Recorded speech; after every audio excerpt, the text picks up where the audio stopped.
Fasadul qabilah wa ta'assub lil qabilah, fanatik kesukuan Islam Nusantara. Hati loh ini ta'assub qabilah loh, ini nggak bener nih. Yang ada di Arab bukan saudara kita, nggak boleh begitu. Anda bisa bayangkan saudara, kalau memang kesukuan, saya sekarang pakai jubah dan gamis batik, serban batik, pantas enggak? Enggak apa-apa. Kenapa kalau begini? Kenapa? Sholatnya agama, baju batik, sarung kopiah hitamnya budaya. Batik untuk sholat bagus, batik untuk sholat bagus. Allahu Akbar. Yang konyol, yang ngomong goblok saya atasnya. Gamis untuk demo, yang konyol.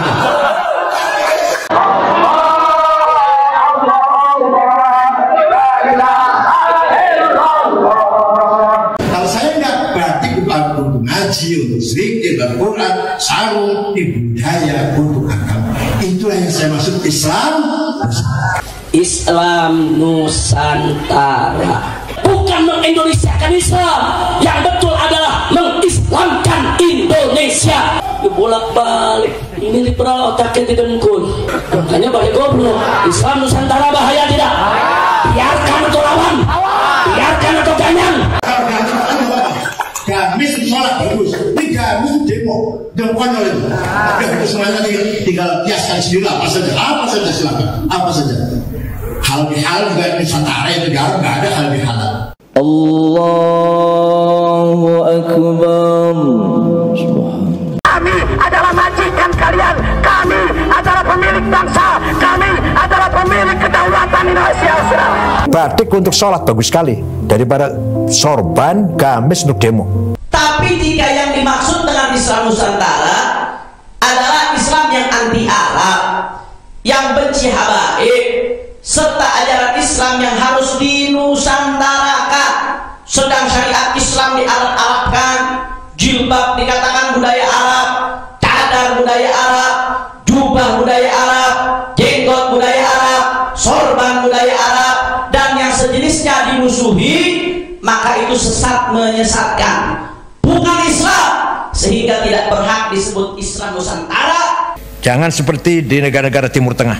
Kita ini beragama Islam, nabinya orang Arab, Quran bahasa Arab, sholat bahasa Arab, azan bahasa Arab, nama saya nama Arab. Tapi budaya kita jauh lebih mulia daripada budaya orang Arab. Islam Nusantara, ya harus Islam yang dinusantarakan. Nah, ini orang salah kaprah ini. Islam Nusantara itu sudah dibuat oleh Mbah Hasyim mulai dulu. Sekarang ini orang-orang yang sok-sokan, Islam Nusantara sudah ada dari dulu, bukan kemarin. Islam Nusantara adalah Islam universal yang turun dari langit, dari Allah Subhanahu wa Ta'ala, dibawa oleh malaikat Jibril kepada Kanjeng Nabi besar Muhammad sallallahu alaihi wasallam. Yang ada di Arab, yang ada di Asia, yang ada di Afrika itu sama dengan Islam yang turun ada di Jawa ini secara universal. Makanya ada Islam Nusantara, yaitu Islam yang nasionalis. Ya memang Islam itu tidak ada, Islam yang radikal itu tidak ada, Islam liberal itu tidak, Islam itu pasti nasionalis. Jadi nggak ada Islam yang nggak nasionalis, itu nggak ada, karena guru besar nasionalis itu Nabi Muhammad. Ketika di Arab Islam datang mewajibkan sholat, orang Arab pakaiannya pakaian Arab, maka kemudian adanya interaksi antara ajaran ilahiyah dengan tradisi masyarakat Arab dalam berpakaian. Kemudian kita kenal sholatnya orang Arab pakai jubah. Ketika Islam yang universal ini dibawa ke Jawa pakainya blangkon, maka kemudian orang Jogja, orang Solo sholatnya pakai belangkon. Ini kiai-kiai habaib yang ada di muka ini pakai belangkon semuanya sekarang. Ini kiai-kiai habaib yang ada di muka ini pakai belangkon semuanya sekarang. Bawa keris semuanya gitu. Jangan dong. Itu Anda lihat itu tuh. Tuh lihat itu. Bagaimana Kiai Hasyim? Bagaimana Kiai Ahmad Jufri? Bagaimana Kiai Ghafur? Bagaimana Kiai Wahab? Jadi kalau ada orang lagi sholat pakai belangkon, pakai sarung batik, ini orang nanti akan melihat, oh itu orang Jogja, Islam Jogja atau Islam Nusantara. Kalau pakai peci nasional ada di Mekah, orang akan tahu, oh itu siapa itu orang sholat pakai peci hitam, oh itu Islam Indonesia. Dan jangan ada anak ibu mengikuti ajaran Islam Nusantara. Saya yang bertanggung jawab atas perbuatan laknat mereka. Jangan ada Islam Nusantara dalam sisi kepercayaan kita kepada Allah dan Rasulnya. Jangan ada paham Islam Nusantara dalam ibadah kita dan keseharian apapun bentuknya. Itu laknat Allah Ta'ala. Aku yang bicara, selesai. Di sana jangan kelewat melangkai kepalanya orang lagi sujud biasa. Coba di kita berani melangkai kepala orang lagi sujud, tidak seorang pun yang tega hatinya. Kok melangkai kepalanya orang yang lagi sujud? Gak akan terjadi di sini. Di Arab biasa. Artinya apa? Kita syukuri budaya kita lebih terhormat daripada budaya orang Arab. Jadi saya mau tanya sekali lagi semua yang ada di sini, jadi Islam itu dari Arab atau dari langit? Dari orang Arab atau dari Allah? Yang mendasar otak dengkul. Mereka bilang, saudara, ambil Islamnya, buang Arabnya. Islam yang datang ke Jawi Nusantara ini beda dengan Islam yang berkembang di Timur Tengah atau di Afrika Utara atau bahkan sampai Asia ya, sampai India lah. Semua Islam itu berkembang di sana, di Timur Tengah, Afrika Utara atau Asia itu dengan kekerasan, dengan peperangan, dengan berdarah-darah, sampai masuk ke Spanyol juga, Andalus dengan berdarah-darah. Lo kok bisa katakan nasionalis ini kan keberagaman, tidak membeda-bedakan ras, tidak membeda-bedakan suku, tidak membeda-bedakan golongan. Loh, ini yang dilakukan Nabi Muhammad. Jangan kita mengatakan kita tidak seperti Islamnya Arab, kita bukan seperti Islamnya Singapura, Islamnya Amerika. Ini orang yang otaknya sudah kena mihun, ya, kena Indomie goreng, akan makan micin. Tetapi kenapa kemudian ada nama Nusantara? Nah, nama Nusantara ini merupakan sebuah tipologi keislaman yang terjadi akibat adanya komunikasi yang tiada henti antara Islam itu sendiri sebagai sebuah ajaran ilahiyah dengan tempat di mana dia itu ada. Nggak boleh begitu. Tidak benar itu semuanya. Ini termasuk ta'assub fil gabilah. Allah berfirman dalam Al-Quran, "Ij'alal ladzina kafaru fi qulubihimul hamiyatal jahiliyah." Ini hamiyatal jahiliyah. Nah, beda sekali dengan Islam yang datang ke Nusantara ini. Sama sekali tidak ada perang, tidak ada konfrontasi, tidak ada teror, tidak ada paksaan, tapi dengan pendekatan budaya, pendekatan culture, dan pendekatan moral, good moral, akhlakul karimah. Bahwasanya salah satu syarat cinta kepada Nabi adalah cinta yang dengan segala sesuatu yang berkaitan dengan Nabi. Salah satu yang berkaitan dengan Nabi adalah bangsa Arab, karena Nabi turunan dari bangsa Arab, lahir di bangsa Arab, besar di bangsa Arab, bahasa Nabi adalah bahasa Arab. Karena Arab adalah bangsanya Nabi, tanah airnya Nabi, maka kita wajib cinta dengan Arab karena berkaitan dengan baginda Nabi besar Muhammad. Selama tidak bertentangan syariat Islam, budaya yang ada ini kita jadi infrastruktur agama. Contoh kecil saja dulu, yang kecil dulu, seperti bedug. Karena Islam ini pendatang dari Arab sana, harus dinusantarakan. Jadi Islam Nusantara itu adalah Islam yang ingin dinusantarakan. Islam yaitu aliran yang menganggap Islam itu pendatang, Islam itu harus dipribumikan. Ambil saja Islamnya, buang Arabnya. Ini yang dimaksud Islam Nusantara. Jadi antara Islam yang universal yang datang dari Allah itu akan ada interaksi, komunikasi tiada henti antara dirinya sebagai sebuah ajaran dengan tempat di mana dia berkembang. Ajaran Islamnya contoh adalah ajaran sholat 5 waktu. Ya, sholat 5 waktu di Arab sama, Dohor, subuh, maghrib, isya, subuh. Yang ada di Jawa sama, 5 waktu. Syaratnya sama, rukunnya juga sama. Wah, orang-orang kafir Quraisy itu dulu nggak bisa, ini Mekah milik kita. Karena itu Nabi Muhammad dilarang untuk sholat ada di masjid, dan sahabatnya untuk masuk ke Mekah saat itu. Kenapa? Hamiyatul jahiliyah. bukan termasuk golongan kami, tidak sama seperti kami, nggak boleh. Hati-hati, termasuk hamiyatul jahiliyah yang tidak sesuai dengan organisasi berarti musuh kita, nggak boleh. Hati-hati, kita disatukan dengan Islam ya, kita disatukan dengan akidah, kita disatukan dengan iman, nggak ada masalah. Yang penting satu akidah, itu saudara kita. Nggak benar saudara, kalau begini nggak benar. Ini harus diperbaiki. Saya jadikan tema besar muktamar, kemudian meledak banyak yang pro kontra itu.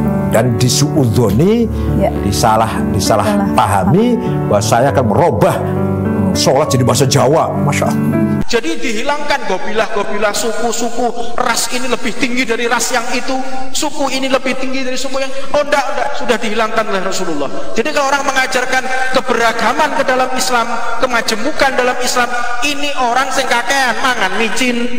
Islam Nusantara yang hari ini dikembangkan oleh Nahdlatul Ulama dan ingin diperkenalkan ke seluruh pelosok dunia, telah berhasil membawa suasana keislaman yang energinya menjadikan bangsa Indonesia yang terdiri dari ratusan suku, 1.400 suku bangsa atau 700 suku bangsa dengan 1.400 bahasa, dengan berbagai macam adat istiadat yang ada, dengan agama dan kepercayaan yang jumlahnya ratusan.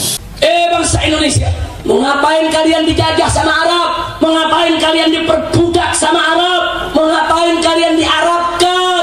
Jangan mau diarabisasi. Silahkan siapa saja tuh menuntut ilmu ke Timur Tengah, tapi pulang ke Indonesia yang dibawa hanya ilmu, bukan budaya.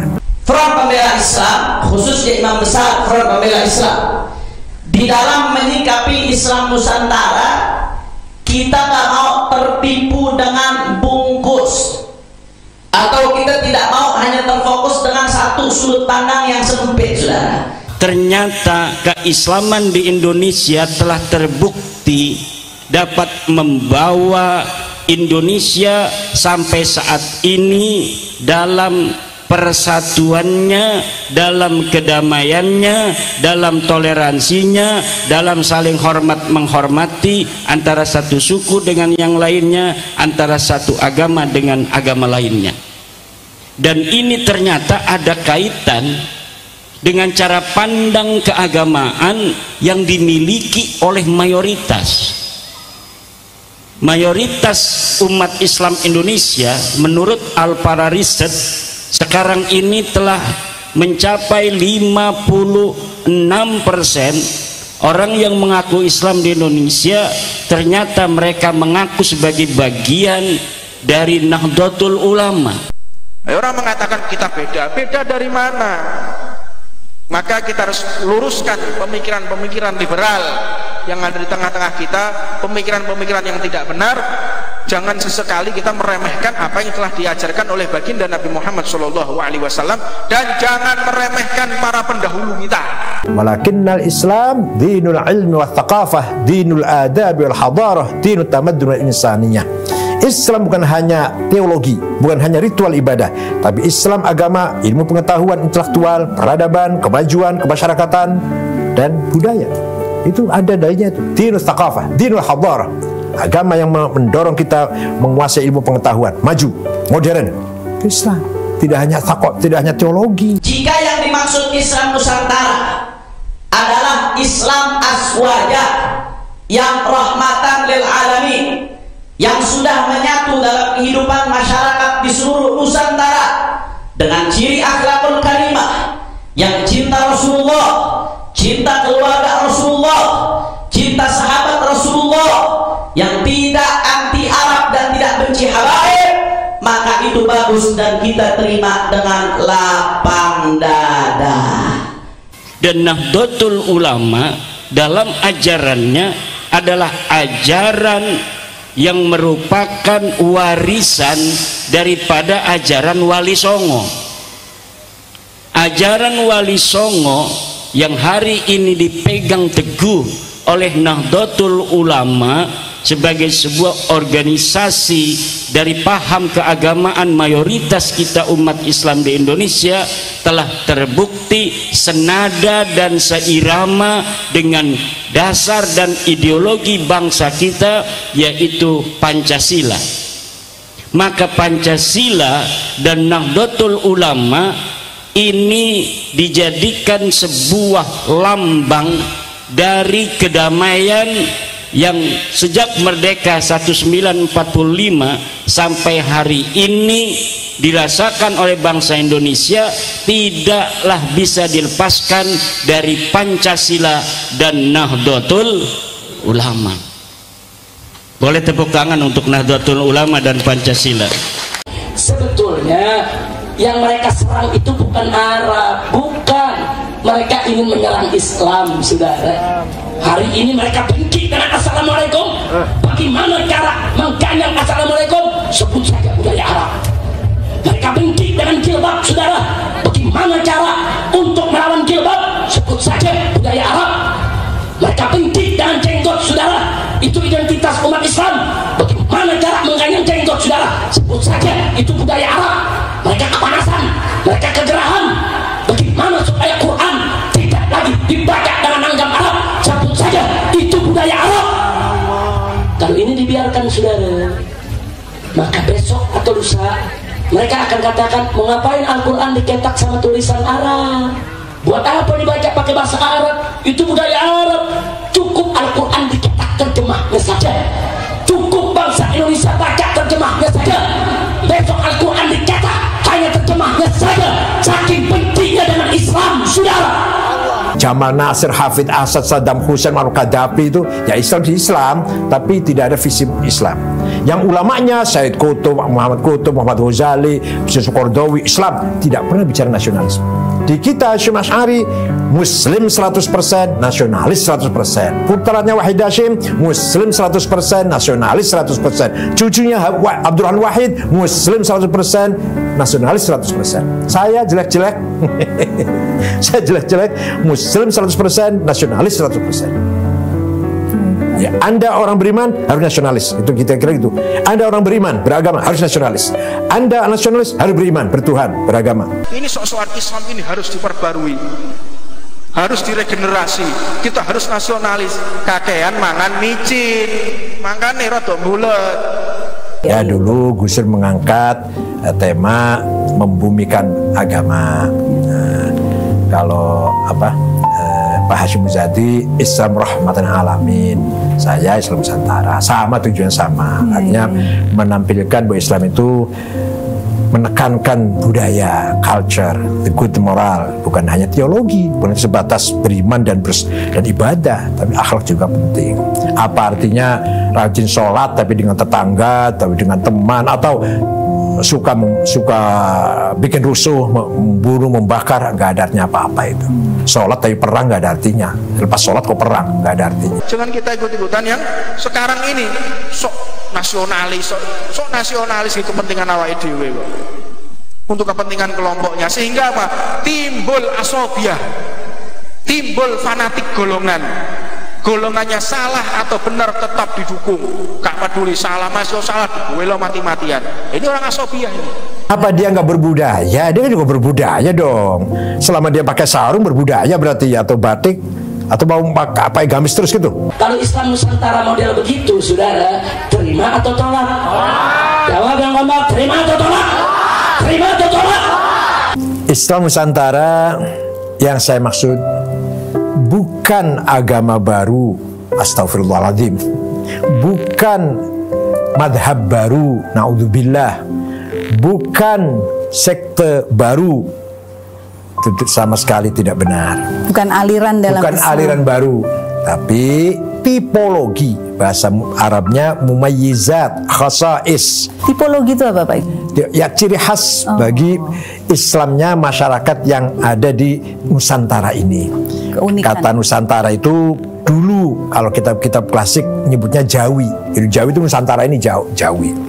Nah, kenapa saya angkat tema Islam Nusantara sebagai tema besar Muktamar NU tahun 2015 di Jombang? Di saat itu kita sedang menyaksikan bagaimana Islam yang dipahami oleh sementara saudara-saudara kita seakan-akan Islam adalah Arab. Kalau enggak Arab berarti kurang Islam. Kalau enggak berpakaian Arab, kalau enggak berbudaya Arab, bukan, atau kurang Islamnya, atau bahkan mengatakan meragukan keislamannya. Kurang Islami. Kurang Islami. Itu sangat tidak benar. Kalau kita tarik pada dasarnya begini, Islam yang datang ke Jawi Nusantara ini beda dengan Islam yang berkembang di Timur Tengah atau di Afrika Utara atau bahkan sampai Asia ya, sampai India lah.